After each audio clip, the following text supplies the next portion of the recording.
Hi, in this video I'm going to show you the new triangle renderer in PopcornFX 2.6 and how to use it and how to reconstruct a mesh using the triangle renderer.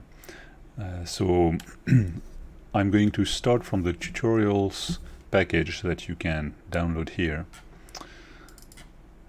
and I'll open the example effect that comes with 2.6 that shows the triangle renderer in action. So this has two different layers, one with bouncy triangles where each corner of the triangle has its own physics and collision nodes, so each vertex basically bounces around in the scene. And the other one is the effect we are going to remake, and it basically reconstructs a mesh and uses the triangle renderer to draw each particle on the original triangle of the mesh, and it moves those triangles dynamically based on a sine wave. So I'll start with an empty effect that I will name reconstruct mesh triangles. And I will start by the regular way to sample meshes. So I'll create a simple layer with a billboard node. I'll set this to spawn 1,000 particles to start with. And here I'm going to create a shape of type mesh. I will pick this mesh and adjust the scale because it's pretty big. Right, and now I will use a shape sample node to get the position on the mesh, and when I reset the effect you can see that I have particles scattered on the mesh surface. So I'll just make these particles use an infinite life node so they don't die and stay around. I will pick a dot texture, and so now with those particles uniformly scattered, the next thing I'm going to do is to set up the number of particles which are spawned to match the number of triangles in my mesh. So here in the property grid, I can see that there are 1,632 triangles, and the easiest way to spawn that many particles, other than hard coding the actual triangle count in there, is just to expose the spawn count as a pin and to use the shape properties node. The mesh properties node. The mesh properties node is like the shape properties node, except it has the mesh specific values. So here you have vertex count, triangle count, and I will just take triangle count and wire that into spawn count, and hit Ctrl U to collapse the node. And now when I reset the effect, you can see that I have as many particles as there are triangles on the mesh. And if I pick a different mesh, let's say this arrow mesh, and reset, now I have only 24 particles. So I will reset this to the wizard, but now they are still randomly and uniformly scattered on the mesh surface, whereas I want every particle to spawn on a specific triangle in the mesh. So here, to do that, I will have to specify to the shape sample node which triangle to sample, and to do that I will use what we call the parametric coordinates of the mesh, and this is a value that uniquely represents a specific location on the mesh. So there is a node that I can use, which is build parametric coordinates. And this node has a shape type dropdown, which is the same dropdown as the shape type in the shape node. So here I will set that to mesh because I'm sampling a mesh. And now you can see that my inputs have changed from whatever it was for box, so face ID, face UV, or sphere, the angles and the radius. So this has changed now for the mesh to triangle ID and UV. And so now if I wire that inside the parametric chords input of the shape sample node and reset, and if I change the triangle ID, you can see that my particles in the viewport are now moving to different places. This is because they're sampling this triangle. So here they're sampling triangle 200. So now what I want to do is to wire in triangle ID a value that's 0 for the first particle, 1 for the second particle, 2 for the third particle, etc. So that each particle samples a different triangle. So luckily there is a very simple way to get this particle ID, because that's basically the particle ID I want to wire in here. So in this event link here, when the event multiplier spawns the 1000 and something particles, there is a payload along that event which is called the emitted count payload. So if I go to the events panel, I can see here for the root event, so that's the event that's triggering my layer, I can see all the data, all the payloads of that event, and here I can see the emitted count payload. And this emitted count payload will be 0 for the first particle, 1 for the second, etc. And it's effectively the particle ID I'm looking for. So to extract that payload, very simple, I drop a parent event node, and this node allows me to get an event link that's actually the event link here that triggered the spawn of the current particle. So I drop the parent event node, and here I will do an extract payload. So here there is a warning telling me that there is no payload to extract because I didn't specify which payload I wanted to extract. So here I will tell it to extract the emitted count. And now when I wire this emitted count payload in my triangle ID and reset, you can now see that my particles are spawned on every triangle. So there is a little detail here which has its importance. You will see that the particles are spawning on the vertices of the triangle, and if I select the build parametric chords node, you will see that the UV by default is set to 0, and there is a triangle center checkbox. So if I check this checkbox and reset the effect, now you'll see that the particles are all on the center of the triangles. So this checkbox is just a shortcut to the UV coordinates. So these UV coordinates aren't UVs in the usual sense of the UV on a mesh. They are the barycentric coordinates inside the triangle, so they have a 0, 1 range. If I set this node to run at evolve instead of spawn, because here if I switch to exec rate, you can see that everything runs at spawn. So if I switch that to evolve, it will allow me, I need to reset, it will allow me when I change that to actually see the effect of changing those UV coordinates.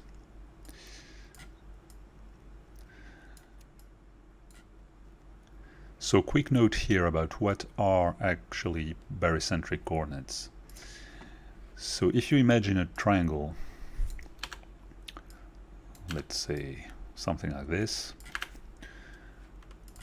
I will name its 3 vertices A, B, and C. So if you imagine that triangle deformed in a unit square, in a 0, 1 unit square, so something like this, so that the first vertex of the triangle is at the 0, 0 coordinate. So let's say here the second vertex is at 0, 1 and the third vertex is at 1, 0. This will give you this mapping, so this triangle mapped onto the unit square, and it will become this unit triangle, and it will have the barycentric coordinates, which are the UV of this unit triangle, be 0, 0, 1, 0, 1 and 1, 0. And you will note that the 1, 1 barycentric coordinate is actually lying outside the triangle. So this entire area here will be outside the triangle. That's why, when we change this to be above 1, you will see the particles actually going outside of the mesh. That's because they are now sampling this region outside the triangles. So there is a very simple rule for that to have valid barycentric coordinates. It's that the u plus the v must be lower or equal to 1. Whenever it becomes above 1, it will fall inside this area and will fall outside the triangle. And the barycentric coordinates of the center of the triangle, which should be around here, is actually 1/3, so it's 0.333333, etc.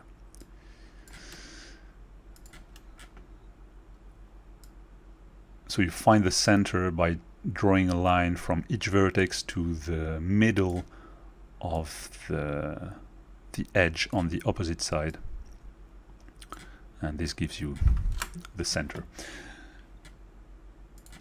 So what this checkbox actually does is that it sets the UV coordinates to 1/3, which gives the center of the triangle.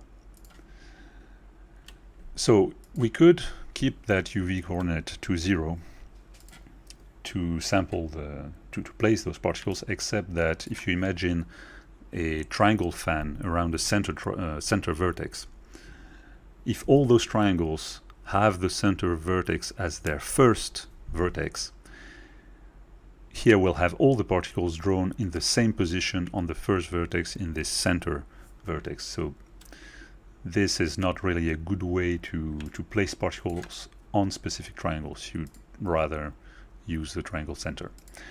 So now that we have this set up, I can actually copy paste that 2 times to have 3 nodes. And to set each one of these to be on a different vertex. So I'll set the first one to be at 0, 0, the second one to be at 1, 0, and the third one to be at 0, 1, so that each one of them is on the A, B, and C vertices.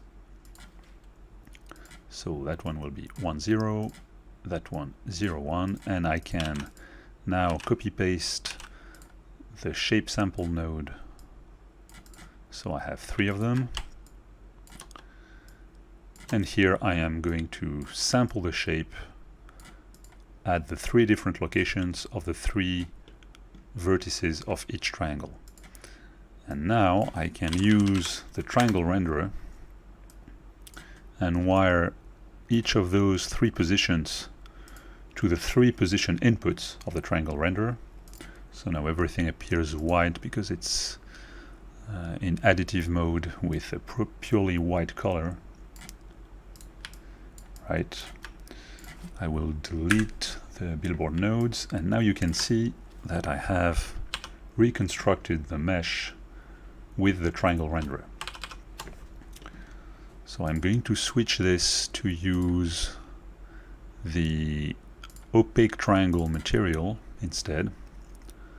I will enable the lit feature and set the normal bending factor back to 0. The normal bending factor has a weird default value here. This is what gives those triangles a puffy appearance, as if they were inflated. So I'll switch that back to 0. So now the triangles appear flat.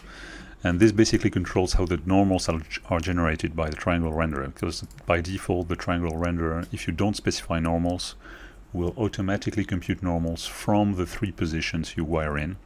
So it will compute the face normal basically, and the normal bending factor will bend the normals of the 3 vertices to mimic a rounded surface. So we don't want any of that.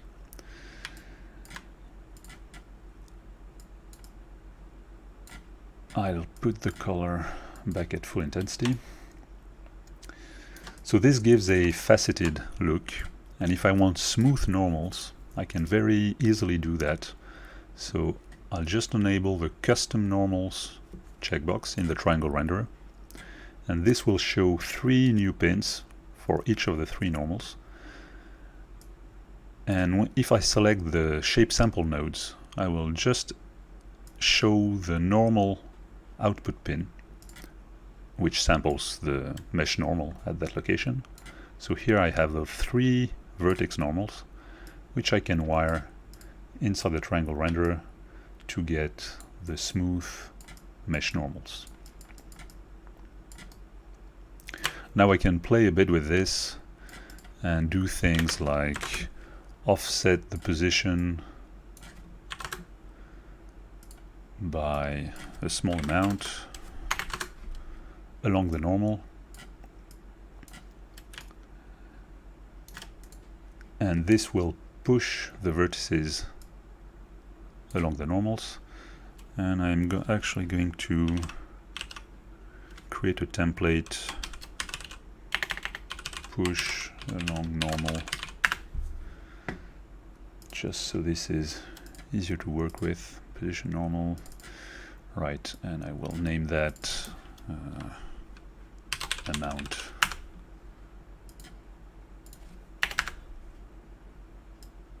Right.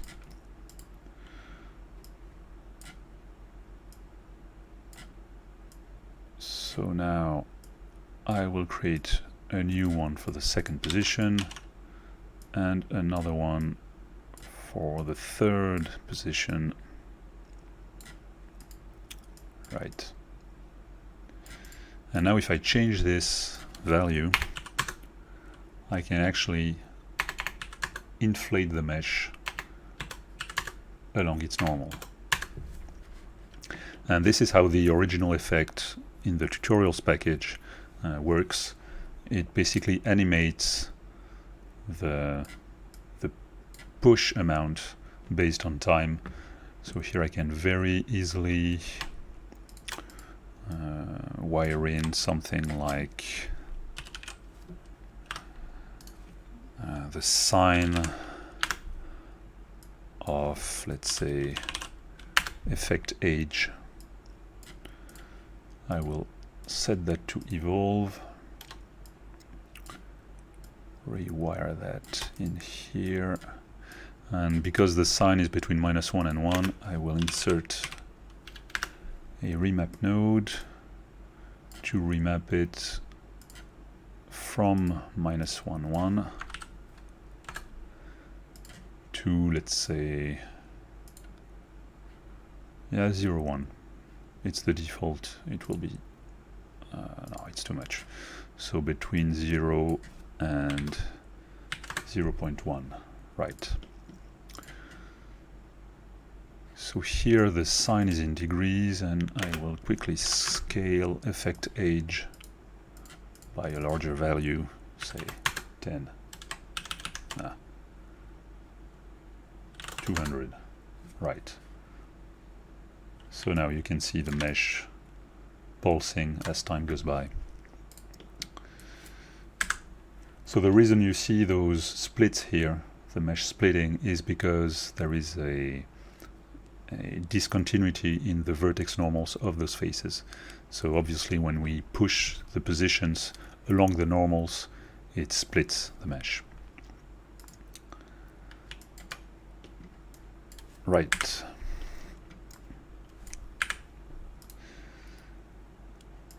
So one quick thing here, I'm using twice the shape node, And so if I want to change the mesh, I will have to change it in two different places, once here inside the layer and another time here inside the layer graph to control the event multiplier spawn count.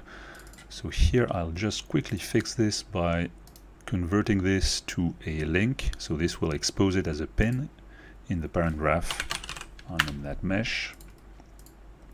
Now here I can see my mesh pin.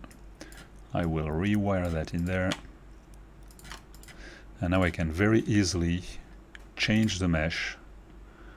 Let's say I'll pick the arrow, reset the scale. Right, and so you can see when I reset that I now have 24 particles for that mesh. Now one last interesting thing to see is how to bind that to an animated mesh. So I will expose this as an attribute. So it appears here in the effect interface, so I can override that in the game engine. And I will scroll down in the scene properties panel. I will scroll down to the mesh backdrop, enable the mesh backdrop, and pick this mesh, set up the animation, reset. And now if I pick bind to backdrop, here you will see that even if I hide the mesh backdrop and change the color, because right now they are rendered with the same colors, so it's hard to see. So these are my actual particles, and this is the mesh backdrop, and you can see that it follows it perfectly. Actually, I should have kept the push along normals just to make things more visible.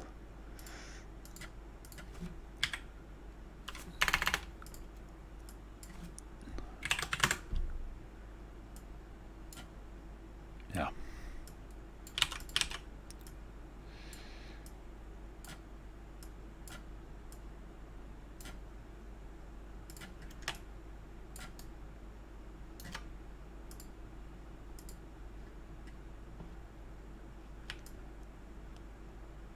Yeah, so here I'm only offsetting 2 of the positions, but you can see the real mesh backdrop behind and the particles offsetted from it.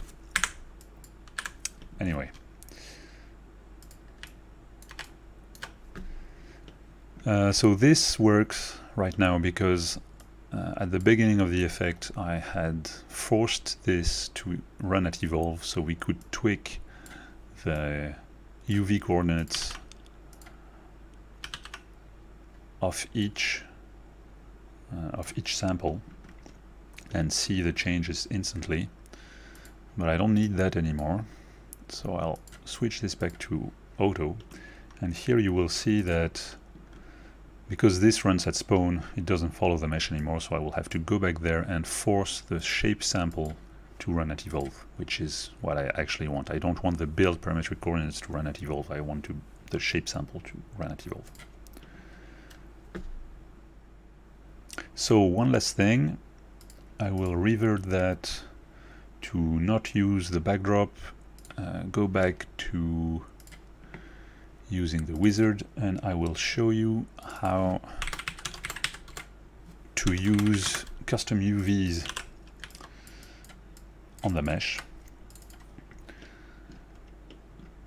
So here, if I select the triangle renderer, you can see when I activated the custom normals earlier on, you can also activate custom UVs, and this allows you to specify 3 UV coordinates to be used for each of the vertex of the triangle.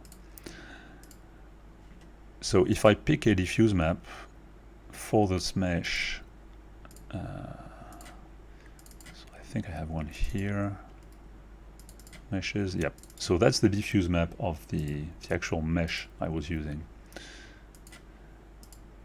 And here you can see that it does nothing because I don't have any UVs. If I disable the custom UV, it will generate a 0, 1 UV on the triangle. This will basically use the barycentric coordinates of the triangle as UVs. So here you can see the texture being tiled on the entire mesh per triangle. Whenever you specify custom UVs, without anything wired in here, by default it's 0. So this will sample for the entire triangle, for all triangles, the texel in the texture at coordinate 0, 0, 0, which is this color that we see here.